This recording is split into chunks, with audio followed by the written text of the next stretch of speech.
Hello అండి. ఈరోజు మనం మటకీ కర్రీ ఎలా ప్రిపేర్ చేయాలో చూద్దాం. ఏంటో గింజలు చూపించి మటకీ అంటుంది అనుకుంటున్నారా? దీన్ని మేము పూణేలో మటకీ అంటామండి. మన ఆంధ్రాలో ఏమంటారో కొంచెం కామెంట్ చేయండి. ముందుగా ఒక ప్యాన్ తీసుకొని 2 స్పూన్స్ ఆయిల్ వేసి తాలింపు గింజలు, కరివేపాకు, ఆనియన్స్ వేసుకొని బాగా మిక్స్ చేసుకోవాలి. ఆనియన్ కొంచెం మిక్స్ అయిన తర్వాత ఉప్పు వేసుకొని 1 టీ స్పూన్ అల్లం పేస్ట్ వేసుకొని పచ్చివాసన పోయే వరకు మిక్స్ చేసుకోవాలి. కట్ చేసి పెట్టుకున్న పచ్చిమిర్చి, టమాటో ప్యూరీ వేసుకొని బాగా మిక్స్ చేసుకోవాలి. టమాటో కొంచెం మగ్గిన తర్వాత 2 స్పూన్ కారం వేసుకొని కొంచెం పసుపు, ధనియాల పొడి వేసుకొని మిక్స్ చేసుకోవాలి. కొంచెం మిక్స్ చేసుకొని మనం ముందుగా వాష్ చేసి పెట్టుకున్న మటకీ వేసుకొని బాగా మిక్స్ చేసుకోవాలి.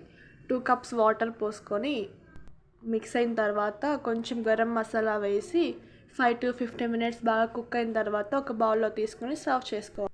ప్లీజ్ నా వీడియోని లైక్ చేయండి, ఛానల్ని సబ్స్క్రైబ్ చేసుకోండి. Thank you.